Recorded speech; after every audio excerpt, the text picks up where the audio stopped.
Hello, a warm welcome to the most authoritative sporting channel here on social media. Today's episode, I'm going to give you my preliminary thoughts before my final take on the Anthony AJ Joshua versus Daniel Dynamite Dubois bout that is expected to happen about a month from now.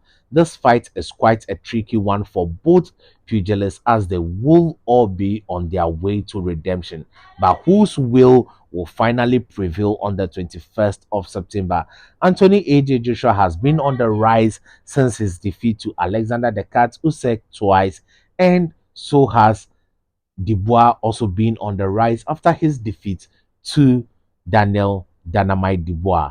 This fight is quite interesting because Daniel Dynamite Dubois has two wins in a row against the person of Big Baby Miller and Gerald and Philip Hegovich.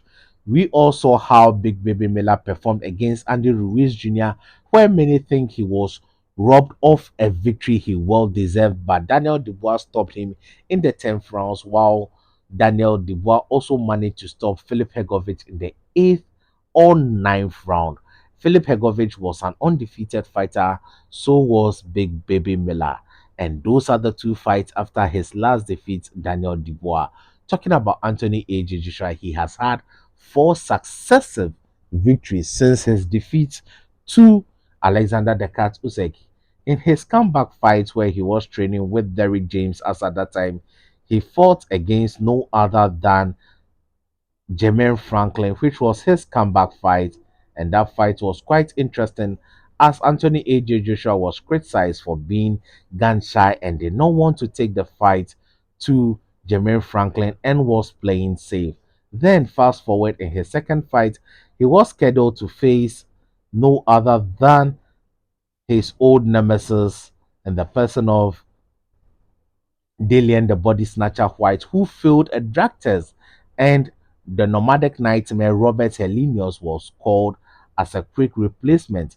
But as destiny would have it, Robert Helenius also ended up failing a drug test, but Anthony A.J. Joshua stopped him in the 7th round via a statement knockout. Then Anthony A.J. Joshua went ahead and faced no other than Otu Wallen, a man who gave Tyson Fury loads of problems. He even caught Tyson Fury on the left eye, and a lot of people were saying if the Wilder bout had not been signed as at that time, that fight would have been stopped and a ruling given in favor of Otu Wallen. But Anthony A.J. Joshua did an easy job of Otu Wallen, executed a game plan from start to finish, controlling the pace of the fight, and Otu Wallen had no solution to whatever Anthony A.J. Joshua was bringing to him. Then we had a major fight between Joshua and Francis Ngannou. That fight got the world talking, but Anthony A.J. Joshua ate Francis Ngannou like chicken soup. He finished Francis Ngannou off in just 2 rounds, and Francis Ngannou barely touched Anthony A.J. Joshua. With Anthony A.J. Joshua being out of the ring for some times, he is coming against someone whom he has had many rounds of sparring with. They know each other, and rumor has it that Daniel Dubois has dropped or stopped Anthony AJ Joshua a couple of times in sparring, a rumor which Anthony AJ Joshua has categorically debunked. But so, since these two pugilists have sparred each other, they would have something in mind going into this fight. And one thing about sparring each other is that you have some amount of data prior to facing your opponent. Just like Anthony AJ Joshua had some amount of data before his before he faced Otu Wallen, and that would go a long way to help in this particular fight. But one thing I want to look at is the ability of both fighters as at now. I think Daniel Dubois, as the younger fighter, he would be the one who must be willing to take risks because since he did not win his title in the ring, he is not getting that due respect, and a victory over Anthony Joshua would give him that recognition he has been wanting throughout his career. So he needs to take the risks and take the fight to Anthony AJ Joshua. Whilst with Anthony AJ Joshua, since Daniel Dubois has been known to have not taken his will throughout the longevity of his fights in which he has lost, he just needs to take time in breaking down Daniel Dubois. He should not be in the rush. He should take his time, stick to his game plan. But I've heard an interview with Duke Mackenzie where he's saying that Dubois would defeat Anthony AJ Joshua in this particular fight.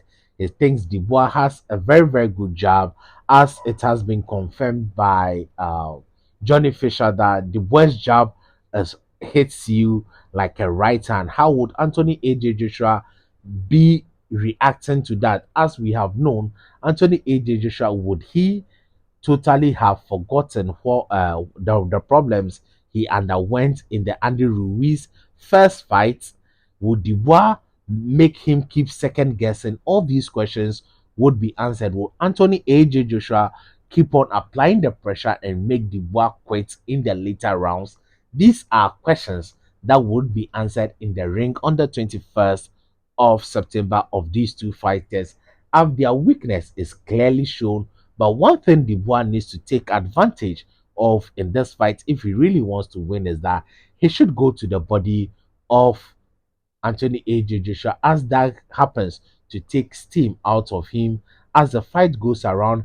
And with Anthony AJ Joshua, he needs to be very ferocious in throwing his combination, as Dubois does not like to be in hot waters.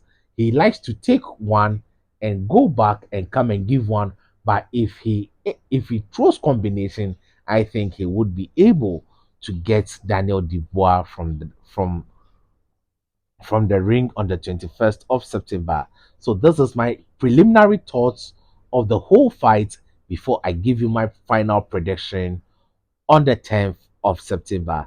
Thank you for watching. Stay positive. If you have not subscribed, this is the right time to hit the subscribe button and officially join the MedSports family. Hit the bell icon so that you'll be notified about every video we upload. Give this video a thumbs up, express your views in the comment section, and share this particular video with anyone who loves boxing. Thank you for supporting me, especially to the new subscribers. And I say your greatness has no limit. Sorry, I'm not uploading constantly because of the demise of my father. I have a lot on my books right now, but anytime I have the free will, I would be bringing you content as I can. Thank you. Stay positive. Your greatness has no limits.